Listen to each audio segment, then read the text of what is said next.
Ladies and gentlemen, please put your hands together and invite Ms. Raveena Tandon on stage. And to host this session, we have another very special woman. TV9 Network, Sudha Sadaran, please get up here on stage to conduct this session. Over to you, ladies.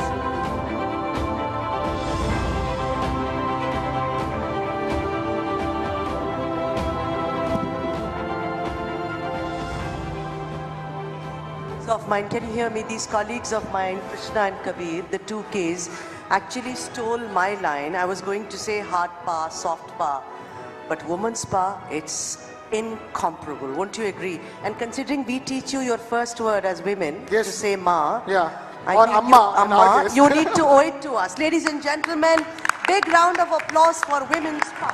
Sorry, Amma.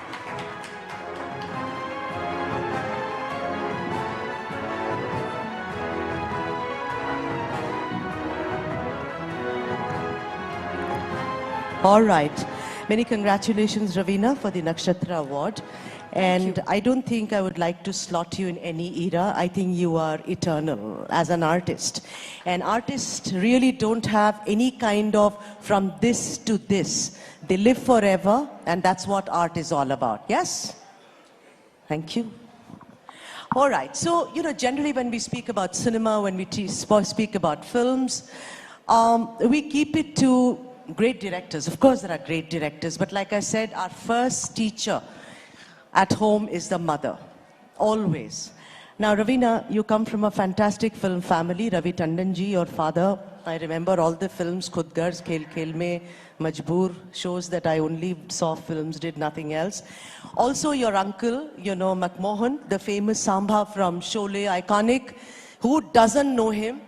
But I have read an interview by Ravi ji where he said, all that is fine, she had talent, बहुत talented लड़की थी. Lekin it was the mother, Veena ji, which I do not think many people know about this. These are little nuggets that one needs to know. Isn't that right, Raveena? I think I agree with you because you are right. My dad would never refrain from mentioning my mother every time when it came to giving her due credit for the upbringing, because ultimately and honestly, especially being experienced, I have two grown-up children now. I have two adoptive and I have two biological children as well. And I do think that the upbringing, the major part contributing towards any child's nourishment, nurturing, and their upbringing is the mother. And same way, I think it was my mum who played a very integral part as far as I'm concerned. And like you yourself did quote my father. Yeah. पापा ने यही कहा था शायद interview में जो आपने मुझे बताया कि it was all in the genes. And that's because of dancing. Talk a little about that. Was she a trained dancer? How did that happen? Did it come to you genetically? Or did she actually teach you and you didn't even realize कि ये बात के लिए हो रहा है?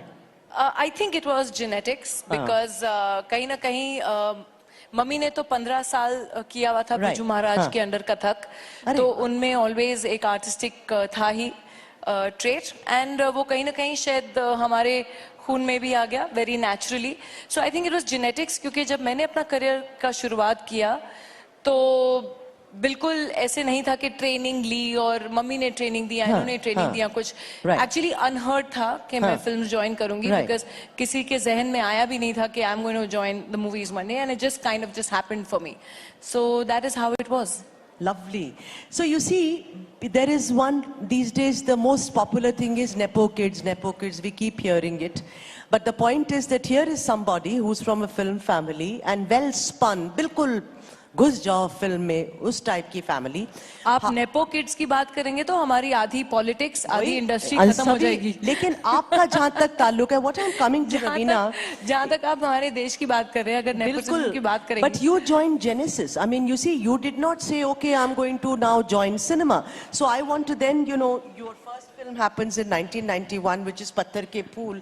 Tell us a bit about that. Were you just picked up from there? You were working with Prahlad Kakkad. Talk about that. Well, शुरुआत तो वैसे ही हुई थी. I was doing my post and pre-production work with Prahlad Kakkad. I was his assistant. And everyone used to tell me, you're not cut out for being behind the screen. You need to be in front of the screen. And that's how the journey started. And one day I was just offered this one big film. And I just said yes to it. It was actually very interesting the way I started. Yeah. I had been offered a lot of movies, and I had been constantly saying no because I actually wanted to get into direction. Right. I had not thought of acting because a lot of actors, probably since they're children, they want to grow up to become actors, right? I did not want to get into acting. Right. And I never looked at myself in the mirror and said, oh my God, I'm going to be a star one day. Because Right. if you'd look at me when I was 13 or 14, you would not even turn around and say, oh my God, this one's going to be a star. I was this round, roly-poly kid with two, oil in my hair and two plaits and doing my 8th and 9th standard. But interestingly so, I said no to a lot of films initially. And Salman Khan's film, that was his first film, was a very big hit, Maine Pyar Kiya. And soon after that, I was offered his second film because somehow people had seen me in the advertising world. Okay. And they kind of approached me for his second film. And I remember I was in my FIJC, and I went to college canteen mein, and I told my friends, guess what? I've been offered a film with Salman Khan. And they were like, are you serious? They were like, हाथ जोड़ के यार तू इस film को हाँ कर दे उसके बाद तू फिल्में कर नहीं कर we don't care, we just want to come and sit on your shooting and meet Salman Khan. And that's how I signed my first film, just because my friends wanted to meet and hang with Salman Khan. Right. And that is exactly how I planned my career. And today we talk about swag, we talk about women, which is so fantastic, women on bikes and everything. Correct me if I'm wrong, here is a woman we see who went to Mithibai College in an open jeep. Am I right or am I wrong? Yes, you are absolutely right. I also do believe that how much ever I do contribute, to be fair to all the fantastic men sitting here in our audience, that even though I contribute a 70% of upbringing to my mum and Right. to all the mothers that are there who nurture and nourish their kids, I do believe that behind every strong daughter is an doting and a strong father. Lovely. I totally believe, and this is for all the men out here, because it was my dad who taught me literally how to change car tires, to drive, to ride a bike, and I was absolutely allowed to do everything that my brother did. In every way. If he's learning to change this tire and he's going to wash the cars on Sunday, you're going to wash the cars as well. And you're not going to drive a car till you don't know, what is under the hood in that car. Right. Because tomorrow you're stranded anywhere, you're stuck anywhere. I don't want you calling anyone for help. You need to be standing on your own feet or literally, sitting down and changing that tire yourself. You're not going to call anyone. You are going to be there dependent on yourself to do whatever you have to do on your own. Fantastic. And that's how he brought me up. Let's talk about the transition in your craft. So we know, from Mohra, we know Sheher Ki Ladki, we know Andaz Apna Apna, people laughed with you, sat there, Then the transition happened and we saw you in Shul, the wife of a cop. And I can never forget the scene when Manoj Bajpayee, the door opens and you faces him after he's lost your child, lost as in lost forever. Then there is of course Daman, there is of course Ghulam-e Mustafa, there is Aqs. Tell us about that. Did you make a conscious decision, Raveena, that this is, now I'm getting all these female-oriented films where I can be somebody else in every film and I'm going to do it? How did this transition happen? I think in every actor's life, or I think in every artist's life, you evolve along the way. And that's exactly what happened to me. There was a point, yes, where I was playing the young, rich, spoiled brat. And all I changed was not my dialogues, but just my costumes for the next film. So it was literally doing the same role in every second film. Nonetheless, there came a point where I said, yes, now it's the time where I want to do something more substantial. I want to do something that challenges me as an actor, that challenges me as what my craft is. And I'll tell you another very interesting thing. I consciously did it at the peak of my career where I had commercial success. Yeah. And even keeping that in mind, where people thought, oh, if you're, in those days there was the art cinema, realistic cinema, and then commercial cinema. Yes. So in those days it was, oh, if you leaned towards, leaned a little more towards art cinema, you were the arty-farty types.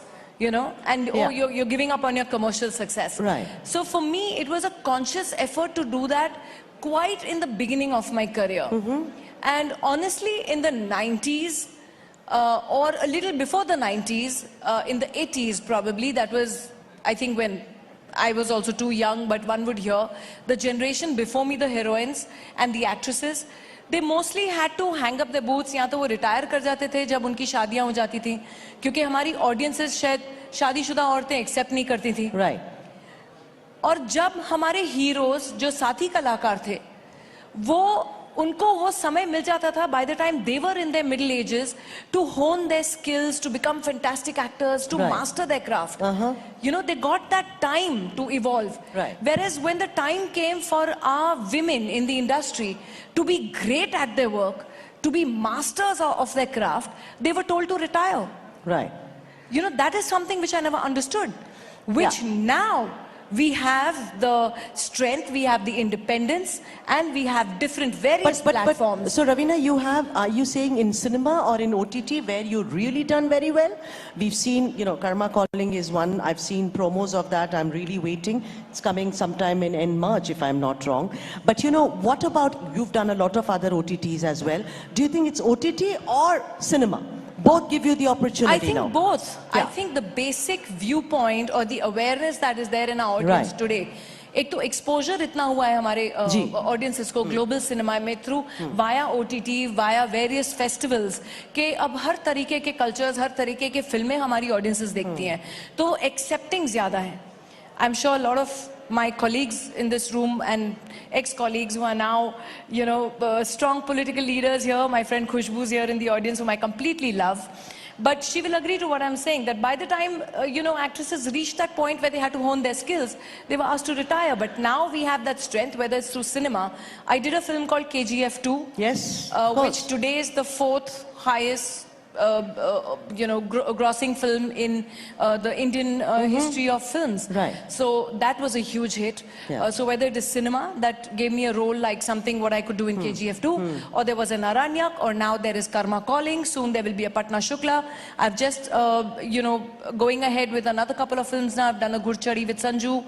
I'm doing with Sanju, Sunil Shetty and Akshay, I'm doing Welcome 3. So it's all these, you know, this time where I think women have actually come onto their own in our industry as well. Yes. And we have actually stood our ground and said, hello, we ain't retiring. We ain't retiring. I think we need a round of applause.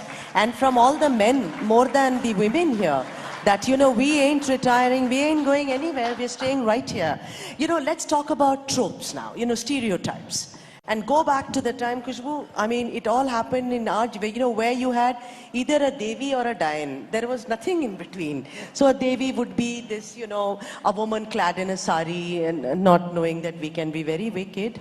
But then, you know, also the stereotypical thing that you can't take such a woman home. You know, don't you think at least that thing has been blurred, Raveena? You know, I'll actually little cut you midway in this, because I think I broke that stereotype with a film called Daman. Yes. For which I won the national award. Kalpana Lajmi. Yes. Kalpana Lajmi. Yes. And Yes. at a time when you rightfully said, when our films were depicting ke bhala hai, bura hai, jaisa bhi hai, mera pati, mera devta hai, you know, we were depicting that. And even though the villain was the worst person that you saw on screen, but the hero's बहन would always stand in front and said, गोली पहले मुझे लगेगी फिर मेरे सुहाग को. You know, whereas I probably would have stepped and said, go get him, dude. It's like, but nonetheless, jokes apart, we did make a film called Daman in the year 2000, which spoke about marital rape and domestic violence, which till date is being debated in the Supreme Court. That's right, marital rape, yes. And we still haven't passed that law, which I'm hoping that we do soon, because there are a lot of stereotypes to be broken. Because earlier on, everyone was कि ठीक है, whatever the जो भी झगड़े हैं, जो भी violence है, वो घर की चार दीवारी से बाहर नहीं जाए. And women were victimized throughout. And that is exactly what that woman, you know, the movie Daman spoke about in the year in 2000. Right. And we are in 2024. Right. Yes. 24 years down the line, I still feel that that topic is still so relevant, that we are still talking about women not being able to come out and are constantly quiet on being victimized, whether it is domestic violence or it is rape or Yeah. it is every horrific form of abuse. All right, so, India poised for the next big leap. We have shining examples of women. I mean, if I name all of them, it's going to take at least 15 minutes. But I'm going to take two names. Indra Nui is one, and the other is Meera Nair, and comes from your field. Great filmmaker, started way back. Salam Bombay was what, like 35 years ago, right? I want to ask you that, what does it take? I mean, we are one nation which makes the largest number of films and fantastic cinema. Look at where our cinema has gone. What do you think will take? How do you look at the future for our cinema to be right on top, doing even better than this? Because sky is the limit, Raveena Tandon. I definitely feel that as far as our Indian cinema is concerned, where I do see that, I do see in today's day and age a very united front. Right. So we have strong films coming from every part of our country, north, south, east, west. And it is pretty incomparable. Actually, I cannot even say that we can compare to anyone else or any other industry, because actually today, if you see, we are the greatest industry that is there globally. Yes, true. The amount of films per annual that we come out with, the production value, the costing of the films that we Yes. make. Today, whether a Bahubali or if you see a film like RRR, they probably cost much more than a Mission Impossible 4. Right. And the kind of monies that we put in and the kind of investment that we've done and the kind of returns also that we're getting.